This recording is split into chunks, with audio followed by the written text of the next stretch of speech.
Hello again, basketball fans. Welcome to High School Hoops Weekly. I'm Rachel George, joined by Tim Hauer. It is our last edition of the year. State championships just wrapped up, and I am sorry to say, no winners this year. East Bladen loses again, third time in 4 years. You were at the game. What did you think?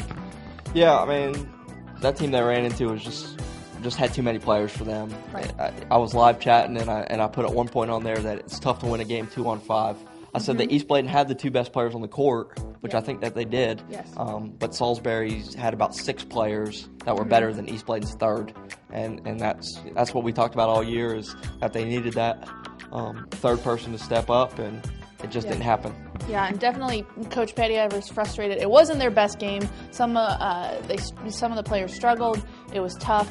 She said we've hidden behind Jasmine and CJ, Jasmine Kemp and Courtney Melvin all year, and then you get against a team with that kind of balance that Salisbury had, you just can't hide that drop off. Kemp and Melvin are D1 players, but she really issued a challenge to the rest of the girls on that team.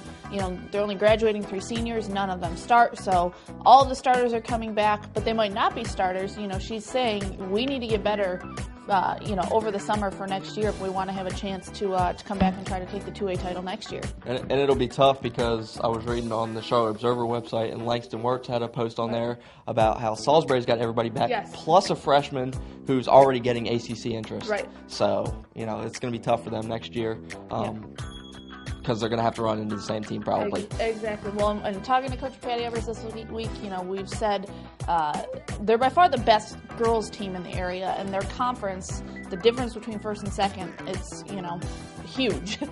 She's talking about trying to play some 4As, schedule some tougher schools. They always scrimmage the Fayetteville 4A schools. So I think 2 keys for them is they got to have that third and maybe even that fourth player. Some of these younger girls really need to focus over the summer on getting better, and then play tougher competition before you get to the playoffs. Because I think the toughest game they faced, it was the north side in the sectional final. Before that, they had 26 games that were kind of a cakewalk. So I guess we'll see if they can come back next year.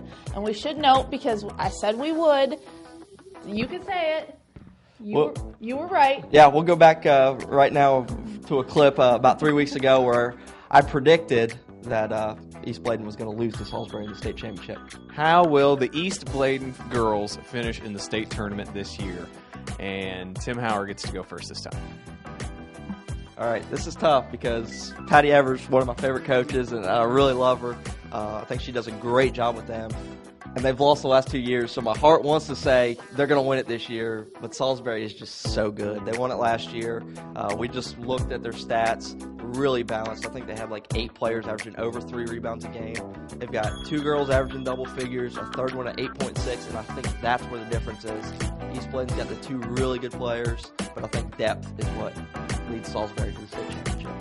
You did, and Patty didn't want me to predict it. I really thought they had a chance this year, but I think they got a good chance to get back next year. I'm not calling a win yet, though. I think that's smart. All right, well, that'll do it for us this season. We really appreciated you joining along. But for Tim Hauer and myself, Rachel George, this has been High School Hoops Weekly on StarNewsOnline.com.